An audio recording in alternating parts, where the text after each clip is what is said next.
सत श्री अकाल। न्यूज़ 18 पंजाब हरियाणा हिमाचल वेख रहे सारे दर्शकों का स्वागत। मैं हाँ तुहाडे नाल रजिंदर कौर। सरकार दे नाल 6 गेट दी बैठकां रद्द होने तो बाद कोई नतीजा ना निकलन होने तो बाद आज तेज करनगे किसान अपना अंदोलन। आज देश भर टोल फ्री करनगे किसान। टोल प्लाजा ते धरना लाणगियां किसान जथेबंदियां। खेती कानूनां नूं रद्द करन दी मंग बरकरार है। कानून रद्द करवा के ही वापस मुड़ांगे साफ कह दिता है किसानां ने।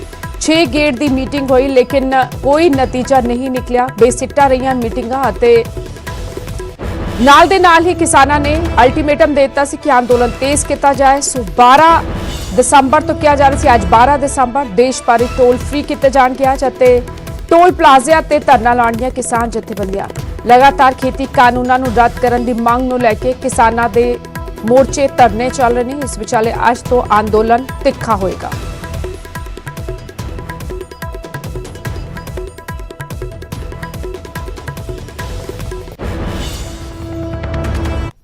इस विचाले केंद्र ते किसानां विचकार एक बार फिर गलबात दी उम्मीद जगी।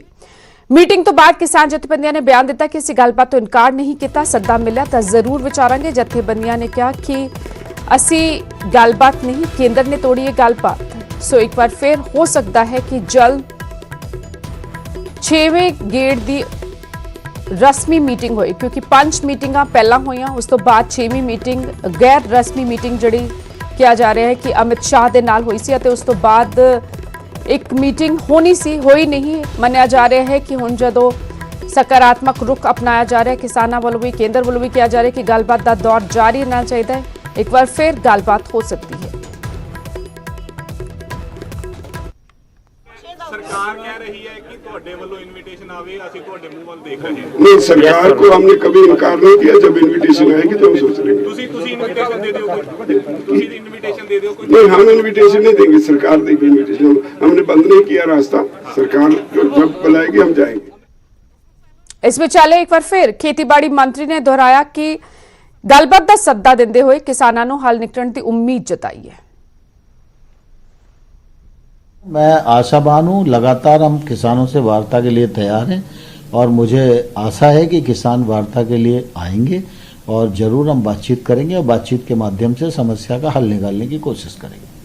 सरकार ने उनकी जो मांगे हैं उनको समाधान करने के लिए प्रस्ताव उनके पास भेजा है और कोई भी कानून में जो प्रावधान पर आपत्ति होती है तो प्रावधान पर ही चर्चा होती है और जो आपत्ति उनके ध्यान में आई उन आपत्तियों को निराकरण करने की हमने कोशिश प्रस्ताव में की है और इसलिए उन्हें आंदोलन समाप्त करके और वार्ता का रास्ता अपनाना चाहिए। अगर कोई बात और भी करने की ज़रूरत है तो सरकार बात करेगी। किसान यूनियंस के लीडर्स को और किसानों को कहना चाहता हूँ कि आंदोलन जब होता है तो किसानों को भी परेशानी हो रही है। सर्दी का सीजन है, कोविड का संकट है, किसान बड़ी रिस्क में पड़े हुए हैं, लेकिन आंदोलन से जनता को भी परेशानी होती है और जनता दिल्ली की परेशान हो रही है। इसलिए जनता के हित में, किसानों के हित में उनको अपने आंदोलन को समाप्त करना चाहिए। इस विचाले भारतीय किसान यूनियन सुप्रीम कोर्ट पहुंच गई। खेती कानून खिलाफ सुप्रीम कोर्ट का रुख किया है। भारतीय किसान यूनियन ने कानून नाल किसान कमजोर होंगे अपनी दलील विच कहा गया जे कानून लागू होंदे ने तां नाल दे नाल एक पैरेलल बाजार खड़ा हो जाएगा जिहड़ा कि किसानां लई संकट पैदा करेगा।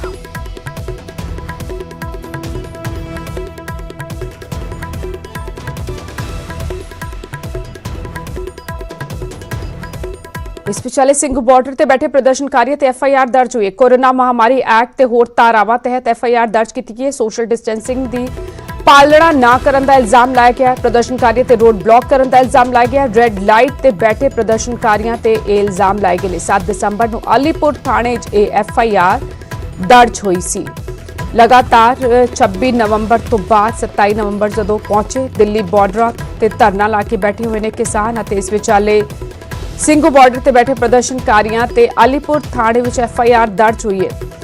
कोरोना महामारी एक्ट के तहत ये FIR दर्ज हुई है। प्रदर्शनकारियों ते रोड ब्लॉक करने का भी इल्जाम लाया गया।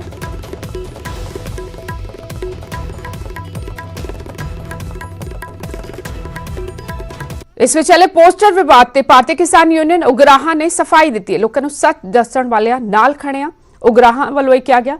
ਇਨ੍ਹਾਂ ਲੋਕਾਂ ਨੂੰ ਝੂਠੇ ਪ੍ਰਚਾਰ ਦਾ ਨਿਸ਼ਾਨਾ ਬਣਾਇਆ ਗਿਆ। ਦਿੱਲੀ ਹਿੰਸਾ ਦਾ ਨਿਸ਼ਾਨਾ ਬਣਾ ਕੇ ਜੇਲ੍ਹਾਂ 'ਚ ਸੁੱਟਿਆ ਗਿਆ। ਬੁੱਧੀਜੀਵੀਆਂ ਦੀ ਰਿਹਾਈ ਵੀ ਲੋਕ ਸੰਘਰਸ਼ ਦਾ ਹਿੱਸਾ ਹੈ। जोगिंदर सिंह उगराहां वालों कहा गया टिकरी बॉर्डर ते दरअसल दिल्ली हिंसा के मुलजमां दे पोस्टर दिसे सन, जिस तो बाद विवाद खड़ा हो गया सी अते बीके उगराहां ने इस ते सफाई दी।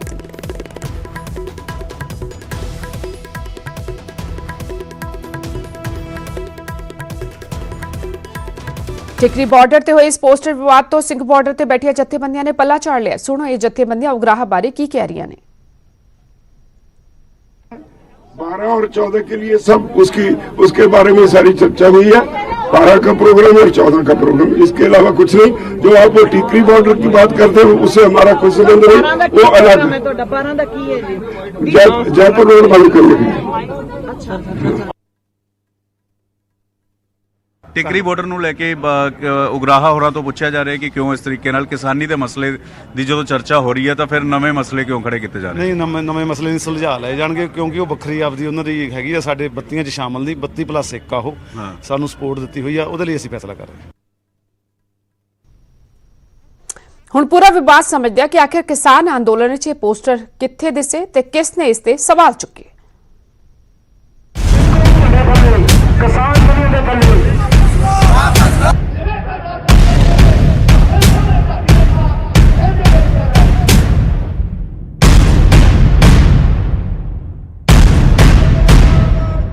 दस तरीक ਨੂੰ ਮਨੁੱਖੀ ਅਧਿਕਾਰ ਦਿਹਾੜੇ ਤੇ ਉੱਠੀਆਂ ਤਸਵੀਰਾਂ ਵਾਲੀਆਂ ਇਹਨਾਂ ਤਖਤੀਆਂ ਨੂੰ ਲੈ ਕੇ ਵਿਵਾਦ ਹੋ ਗਿਆ ਹੈ।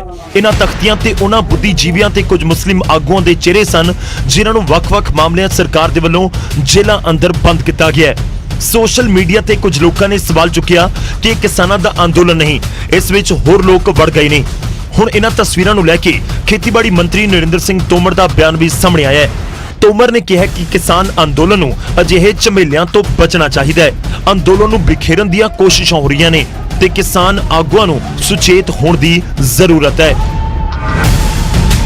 किसान यूनियन को जरूर आग्रह करना चाहता हूं कि भारत सरकार किसान और किसान यूनियन के साथ बातचीत कर रही है, किसान की समस्याओं के लिए बातचीत कर रही है और उनका आंदोलन जो है वो विषयांतर नहीं होना चाहिए, ये उनकी जवाबदारी है।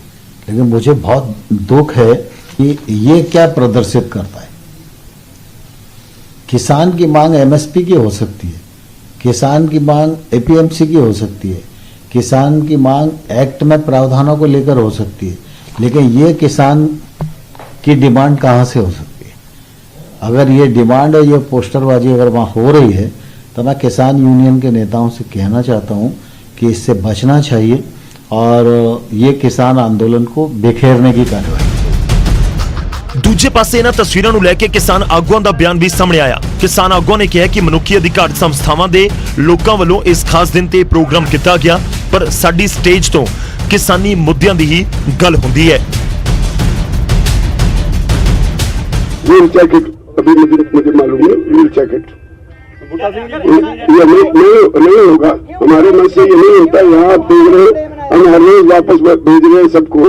अगर कोई आता है पॉलिटिकल लीडरशिप से, हम इसको कहते हैं हमारे साथ कोई प्लेटफॉर्म हम शेयर नहीं करेंगे। ये मुझे लगता है 10th of December है, it's international human rights day. I think ये जो कोई प्रोग्राम हुआ है वहाँ, वो हाँ टिकरी बॉर्डर में जो हुआ है, उस लखनऊ ने वहाँ जो human rights violations, democratic rights violation इस गवर्नमेंट में या पहले से हुआ है या हो रहा है, उसको लेके से, क्योंकि ये पॉलिटिकल लोग नहीं है शायद जो आप बोल रहे हैं, वो अलग बात है। लेकिन लोगों का कहना है कि ह्यूमन राइट डेज के ऊपर ह्यूमन राइट्स वायलेशन अगर हुआ है तो किसान संगठन अगर इतना बड़ा, जो आप लोगों को उठाना चाहिए, असल में इंटेलेक्चुअल्स को उठाना चाहिए। अगर किसान लोग उठा रहे हैं, यू शुड वेलकम दैट। ऐसे लोगों को मंच देंगे, लेकिन अरे मंच नहीं दिया भाई उनको, जो उनके ऊपर जो झूठे, अगर ये बात सच है आपकी तस्वीरों वाली, तो मैं ये मानता हूँ कि ये human right, international human rights day के ऊपर उन्होंने कुछ प्रोग्राम किया होगा। ਦਿੱਲੀ ਦੇ ਟਿਕਰੀ ਬਾਰਡਰ ਤੇ ਚੱਲ ਰਹੇ ਅੰਦੋਲਨ 'ਚ ਮਨੁੱਖੀ ਅਧਿਕਾਰ ਦਿਹਾੜੇ ਮੌਕੇ ਜੇਲ੍ਹਾਂ 'ਚ ਬੰਦ ਬੁੱਧੀਜੀਵੀਆਂ ਤੇ ਕੁਝ ਮੁਸਲਿਮ ਆਗੂਆਂ ਦੀ ਰਿਹਾਈ ਦੇ ਹੱਕ ਦੇ ਵਿੱਚ ਆਵਾਜ਼ ਚੁੱਕੀ ਗਈ ਸੀ। ਇਹਨਾਂ 'ਚੋਂ ਕੁਝ ਭੀਮਾ ਕੋਰੇਗਾਂਵ ਹਿੰਸਾ ਤੇ ਕੁਝ ਦਿੱਲੀ ਹਿੰਸਾ ਦੇ ਮਾਮਲਿਆਂ 'ਚ ਜੇਲ੍ਹਾਂ 'ਚ ਬੰਦ ਨੇ। ਦਿੱਲੀ ਤੋਂ ਰੋਹਿਤ ਬੰਸਲ ਦੇ ਨਾਲ ਪੰਕਜ ਕਪਾਹੀ ਤੇ ਉਮੇਸ਼ ਸ਼ਰਮਾ, ਨਿਊਜ਼ 18 ਪੰਜਾਬ। ਇਸ ਵਿਚਾਲੇ ਨਿਊਜ਼ 18 ਦੀ ਖਬਰ ਦਾ ਇੱਕ ਵਾਰ ਫਿਰ ਵੱਡਾ ਅਸਰ ਹੋਇਆ। ਦਿੱਲੀ ਮੋਰਚੇ 'ਚ ਪਹੁੰਚੇ ਰਾਜਸਥਾਨ ਦੇ ਡਾਕਟਰ ਦੀ ਛੁੱਟੀ ਮਨਜ਼ੂਰ ਕਰ ਲਈ ਗਈ। ਛੁੱਟੀ ਨਾ ਮਿਲਣ ਤੇ ਦਰਅਸਲ ਡਾਕਟਰ ਅਸ਼ੋਕ ਨੇ ਅਸਤੀਫਾ ਦੇ ਦਿੱਤਾ ਸੀ। ਨਿਊਜ਼ 18 ਨੇ ਪ੍ਰਮੁਖਤਾ ਦੇ ਨਾਲ ਇਸ ਖਬਰ ਨੂੰ ਨਸ਼ਰ ਕੀਤਾ, ਜਿਸ ਤੋਂ ਬਾਅਦ ਰਾਹੁਲ ਗਾਂਧੀ ਦੇ ਦਖਲ ਤੋਂ ਬਾਅਦ ਡਾਕਟਰ ਅਸ਼ੋਕ ਦੀ ਛੁੱਟੀ ਮਨਜ਼ੂਰ ਹੋ ਗਈ। बात करते हैं डॉक्टर साहब से। डॉक्टर साहब, कहाँ से आए हैं और कहाँ पर आपकी पोस्टिंग थी? मेरा नाम डॉक्टर अशोक शर्मा है। मैं CSC Badgaon Udaipur posted SMO की पोस्ट पे इंचार्ज था। मैंने मेरी जो बची हुई छुट्टियां थी CL जो होती है वो अप्लाई किया था और उसमें केवल सब्जेक्ट ये लिख दिया था कि मैं किसान आंदोलन में चिकित्सा सेवा देने के लिए जाना चाहता हूँ। तो उसी से उनको शायद आपत्ति हो गई और उन्होंने उसका कोई जवाब नहीं दिया और उसको स्वीकार नहीं किया कि ये हमारे बस में नहीं है। तो फिर मेरे को VRS लेके यहाँ आना पड़ा। 9 तारीख को मैंने VRS अप्लाई कर दिया। 9 की सुबह मतलब 8 को ही मैंने उनको मेल करवा दिया था। 9 की सुबह मैं 740 किलोमीटर गाड़ी चला के यहाँ पहुँच गया अपनी दवाइयाँ लेके। ये देखिए, यहाँ पर इन्होंने छोटी सी गाड़ी के अंदर ही एक डिस्पेंसरी भी खोल दी है। मेडिसिन जो है वो दी जा रही है।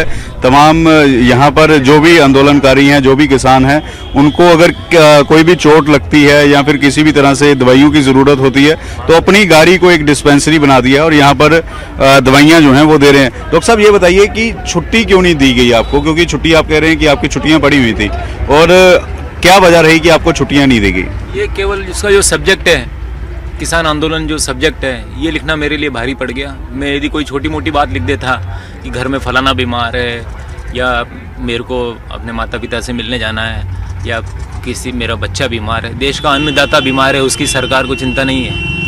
तो आप किसानी से कैसे जुड़े हैं और आपका मन कैसे किया कि आप छुट्टी लेकर आएँ और छुट्टी नहीं मिली तो आप बिना छुट्टी के आ गए? देखिए, किसानी का मुद्दा नहीं है, ये देश को सोचना चाहिए। केवल किसानी का मुद्दा नहीं है, मानवता का मुद्दा है, ये पूरे देश का मुद्दा है। और ये जो बिल है ये किसान को इफेक्ट नहीं करेगा, ये शहर को भी इफेक्ट करेगा।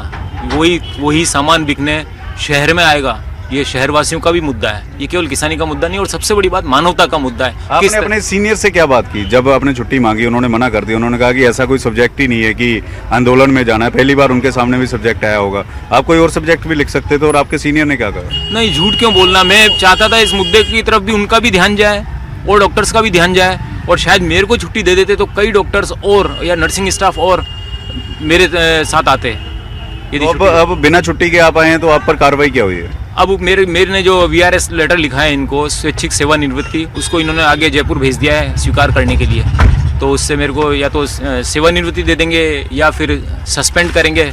जो भी कार्रवाई होगी वहाँ जाने पे पता लगेगा। तो आप कह रहे हैं कि आपको नौकरी से निकाला जा सकता है या फिर आपको सस्पेंड किया जा सकता है? हाँ, मेरे को सस्पेंड भी किया जा सकता है या सेवानिवृत्ति दी जा सकती है। 2 रास्ते हैं इनके पास। तो आप किसानी से जुड़े कैसे हैं? किसानी आपको क्यों लगा कि क्योंकि किसानों का आंदोलन है, आपका तो कोई लेना देना नहीं, डॉक्टर तो और भी बहुत सारे हैं, और कोई सरकारी नौकरी तो अपनी छोड़ता नहीं है, तो आप सरकारी नौकरी की बिना परवाह किए?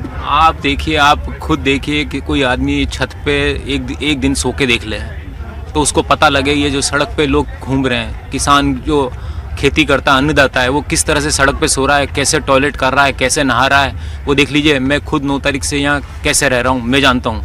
इनकी पीड़ा घर में बैठ के या किसी एयर कंडीशन रूम में बैठ के या और जगह बैठ के नहीं समझी जा सकती। तो आपके परिवार ने मना नहीं किया कि आप सरकारी नौकरी, और अब गुजारा कैसे करेंगे आप? ना, मेरी वाइफ भी डॉक्टर है, सरकारी डॉक्टर है, और वास्तव में मैंने फैसला लेने से पहले किसी से पूछा नहीं था। कैमरामैन अजय के साथ पंकज कपाई, न्यूज़ 18 दिल्ली। फिलहाल डॉक्टर अशोक की छुट्टी मंजूर हो चुकी है। खुद राहुल गांधी ने दखल दिता। न्यूज़ 18 ने खबर ਜਦੋਂ ਪ੍ਰਮੁਖਤਾ ਨਾਲ ਵਿਖਾਈ। ਅੱਗੇ ਵਧੇ ਯੁਵਰਾਜ ਸਿੰਘ ਤੇ ਬਿਆਨ ਦਾ ਮਾਮਲਾ ਮੁੜ ਗਰਮਾ ਗਿਆ। ਯੁਵਰਾਜ ਸਿੰਘ ਨੇ ਆਪਣੇ ਪਿਤਾ ਦੇ ਬਿਆਨਾਂ ਬਾਰੇ ਇੱਕ ਪੋਸਟ ਲਿਖੀ। ਮੈਂ ਆਪਣੇ ਪਿਤਾ ਦੇ ਬਿਆਨਾਂ ਤੋਂ ਦੁਖੀ ਹਾਂ, ਉਹਨਾਂ ਦੀਆਂ ਟਿੱਪਣੀਆਂ ਨਿੱਜੀ ਹਨ, ਉਹਨਾਂ ਦੇ ਵਿਚਾਰਾਂ ਨਾਲ ਮੈਂ ਸਹਿਮਤ ਨਹੀਂ। ਆਪਣੀ ਪੋਸਟ ਵਿੱਚ ਯੁਵਰਾਜ ਸਿੰਘ ਨੇ ਲਿਖਿਆ। ਕ੍ਰਿਕਟਰ ਯੁਵਰਾਜ ਨੇ ਕੇਂਦਰ ਸਰਕਾਰ ਤੋਂ ਵੀ ਅਪੀਲ ਕੀਤੀ ਹੈ ਕਿ ਕਿਸਾਨਾਂ ਦੇ ਮਸਲੇ ਜਲਦ ਹੱਲ ਕੀਤੇ ਜਾਣ। ਅਜਿਹਾ ਕੋਈ ਮਸਲਾ ਨਹੀਂ ਜਿਸ ਦਾ ਹੱਲ ਗੱਲਬਾਤ ਜ਼ਰੀਏ ਨਾ ਹੋ ਸਕੇ। ਹਾਲਾਂਕਿ ਪਤਾ ਸੀ ਕਿ ਯੁਵਰਾਜ ਸਿੰਘ ਦਰਅਸਲ ਪਹੁੰਚੇ ਸਨ ਕਿਸਾਨਾਂ ਦੇ ਮੋਰਚੇ 'ਚ ਅਤੇ ਇਸ ਦੌਰਾਨ ਇੱਕ ਵਿਵਾਦਿਤ ਟਿੱਪਣੀ ਕੀਤੀ ਸੀ। ਹਾਲਾਂਕਿ ਯੁਵਰਾਜ ਸਿੰਘ ਆਪਣੇ ਬਿਆਨ ਲਈ ਮੁਆਫੀ ਵੀ ਮੰਗ ਚੁੱਕੇ ਨੇ, ਪਰ ਹੁਣ युवराज सिंह ने इस बारे पोस्ट किया है।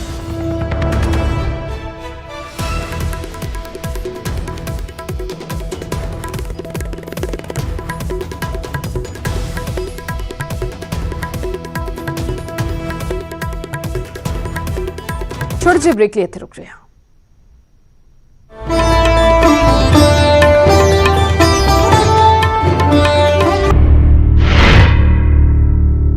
ब्रेक तो बाद एक बार फिर ਤੁਹਾਡਾ ਸਵਾਗਤ ਹੈ। 14 ਦਸੰਬਰ ਨੂੰ ਸ਼ੰਭੂ ਬਾਰਡਰ ਤੇ ਕਾਂਗਰਸ ਵੱਲੋਂ ਧਰਨਾ ਦਿੱਤਾ ਜਾਏਗਾ। ਕੇਂਦਰ ਖਿਲਾਫ ਪੰਜਾਬ ਕਾਂਗਰਸ ਪ੍ਰਦਰਸ਼ਨ ਕਰੇਗੀ।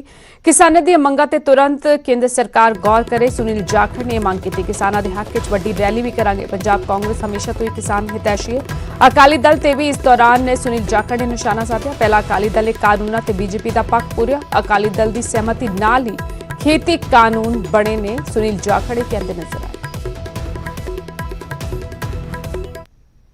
ਅੱਜ ਮੀਟਿੰਗ ਹੋਈ ਹੈ ਤੇ ਸੁਨੀਲ ਜਾਖੜ ਦੀ ਅਗਵਾਈ ਵਿੱਚ ਅੱਜ ਮੀਟਿੰਗ ਹੋਈ ਹੈ। ਸਾਰੇ ਕੈਬਨਿਟ ਮਿਨਿਸਟਰ ਐਮਐਲਏ ਜਿੱਥੇ ਪਹੁੰਚੇ ਨੇ। ਸਾਡੇ ਨਾਲ ਸੁਨੀਲ ਜਾਖੜ ਜੀ ਨੇ। ਸਰ, ਅੱਜ ਮੀਟਿੰਗ ਹੋਈ ਹੈ, ਕਿਸ ਤਰ੍ਹਾਂ ਦੀ ਰਣਨੀਤੀ ਜਿਹੜੀ ਹੈ ਅੱਜ ਤਿਆਰ ਕੀਤੀ ਹੈ? ਕਾਫੀ ਦੇਰ ਤੁਹਾਡੀ ਮੀਟਿੰਗ ਚੱਲੀ।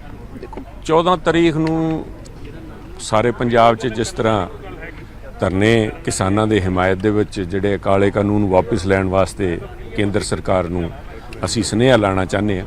ਇਹਦੇ ਕਰਕੇ ਸਾਰੇ ਡਿਸਟ੍ਰਿਕਟ ਲੈਵਲ ਤੇ ਤਾਂ ਸਾਡੀ ਪਾਰਟੀ ਸਹਿਯੋਗ ਕਰੂਗੀ ਪਰ ਕਾਂਗਰਸ ਪਾਰਟੀ ਦੀ ਤਰਫੋਂ ਅਸੀਂ ਸ਼ੰਭੂ ਬੈਰੀਅਰ ਤੇ 14 ਤਾਰੀਖ ਨੂੰ ਧਰਨਾ ਲਾਵਾਂਗੇ ਤੇ ਉਹਦੇ ਵਿੱਚ ਅਸੀਂ ਕਿਸਾਨਾਂ ਦੀ ਜਿਹੜੇ ਨਾਲ ਸਾਡੀ ਸਮਰਥਨ ਹੈ ਇਸ ਮਸਲੇ ਨੂੰ, ਉਹਦੇ ਵਿੱਚ ਅਸੀਂ ਸ਼ੰਭੂ ਬਾਰਡਰ ਤੇ 11 ਵਜੇ ਤੋਂ ਲੈ ਕੇ 3 ਵਜੇ ਤਾਈਂ ਉੱਥੇ ਧਰਨਾ ਲਾਵਾਂਗੇ। ਠੀਕ ਹੈ ਸਰ, ਉਸ ਤੋਂ ਇਲਾਵਾ ਹੋਰ ਕਿਸ ਤਰ੍ਹਾਂ ਦੀ ਜਿਹੜੀ ਉਸ ਦੇ ਇਲਾਵਾ ਵੀ ਅਸੀਂ ਇੱਕ ਪੂਰੇ ਪੰਜਾਬ ਲੈਵਲ ਦੀ ਇੱਕ ਵੱਡੀ ਰੈਲੀ ਕਰਨ ਜਾ ਰਹੇ ਹਾਂ। ਉਹਦੀ ਡੇਟ ਤੇ ਜਗ੍ਹਾ ਉਸ 14 ਤਾਰੀਖ ਨੂੰ ਅਨਾਉਂਸ ਕਰਾਂਗੇ ਕਿੱਥੇ ਕਰਨ ਜਾ ਰਹੇ ਹਾਂ, ਕਿਉਂਕਿ ਇੱਕ ਪੂਰੇ ਪੰਜਾਬ ਲੈਵਲ ਦੀ ਕਾਂਗਰਸ ਪਾਰਟੀ ਕਿਸਾਨਾਂ ਦੇ ਹੱਕਾਂ ਨੂੰ ਲੈ ਕੇ, ਕਿਸਾਨਾਂ ਵਾਸਤੇ ਜੋ ਸਾਡੀ ਕਾਂਗਰਸ ਪਾਰਟੀ ਨੇ ਕੀਤਾ ਹੈ ਉਹਨਾਂ ਸਾਰੇ ਮਸਲਿਆਂ ਨੂੰ ਲੈ ਕੇ ਅਸੀਂ ਉੱਥੇ ਰੈਲੀ ਰੱਖਾਂਗੇ। ਸੁਨੀਲ ਸਰ, ਹੁਣ ਮੂਵਮੈਂਟ ਜਿਹੜੀ ਹੈ ਉਹ ਵੱਧਦੀ ਜਾ ਰਹੀ ਕਿਉਂਕਿ ਸੋਲੂਸ਼ਨ ਕੋਈ ਨਿਕਲ ਨਹੀਂ ਰਿਹਾ। ਲਗਾਤਾਰ ਪ੍ਰੈਸ ਕਾਨਫਰੰਸ ਹੀ ਚੱਲ ਰਹੀ ਹੈ, ਕਦੇ ਕੇਂਦਰ ਦੀ ਕਦੇ ਕਿਸਾਨਾਂ ਦੀ, ਲੇਕਿਨ ਹੁਣ ਸਿਚੁਏਸ਼ਨ ਜਿਹੜੀ ਹੈ ਹੁਣ ਐਕਸਟਰਾ ਆਰਡੀਨਰੀ ਹੋ ਚੱਲੀ ਹੈ। ਉਸ ਦੇ ਵਾਸਤੇ ਹੁਣ ਪੰਜਾਬ ਸਰਕਾਰ ਵੱਲੋਂ ਕਿਸ ਤਰ੍ਹਾਂ ਦੇ ਸਕਦੇ? ਦੇਖੋ, ਪੰਜਾਬ ਸਰਕਾਰ ਨੇ ਹੀ ਸਭ ਤੋਂ ਪਹਿਲਾਂ ਜਿਹੜਾ ਰਸਤਾ ਦਿਖਾਇਆ ਹੈ। ਪੰਜਾਬ ਸਰਕਾਰ ਦੀ ਬਦੌਲਤ ਹੀ ਇੱਥੋਂ ਸਾਰਾ ਕਿਸਾਨਾਂ ਨੂੰ ਜਾਗਰਿਤ ਕਰਕੇ, ਕਿਸਾਨਾਂ ਦੇ ਨਾਲ ਸਹਿਯੋਗ ਕਰਕੇ ਜਿਹੜੀ ਆ ਮੂਵਮੈਂਟ ਬਣੀ ਹੈ, ਜਿਹਦੇ ਕਰਕੇ ਇਸ ਸੱਤਾ ਦੇ ਅਹੰਕਾਰ 'ਚ ਬੈਰੀ ਹੋਈ ਤੇ ਅੱਖਾਂ ਮੀਚੀ ਹੋਈ ਸਰਕਾਰ ਦੀਆਂ ਅੱਖਾਂ ਵੀ ਖੁੱਲੀਆਂ, ਕੰਨ ਵੀ ਖੁੱਲੇ ਤੇ ਮੈਨੂੰ ਉਮੀਦ ਹੈ ਵੀ ਹੁਣ ਆਉਣ ਵਾਲੇ ਸਮੇਂ ਦੇ ਵਿੱਚ ਇਸ ਮਸਲੇ ਨੂੰ ਗੰਭੀਰਤਾ ਨਾਲ ਲੈਣਗੇ।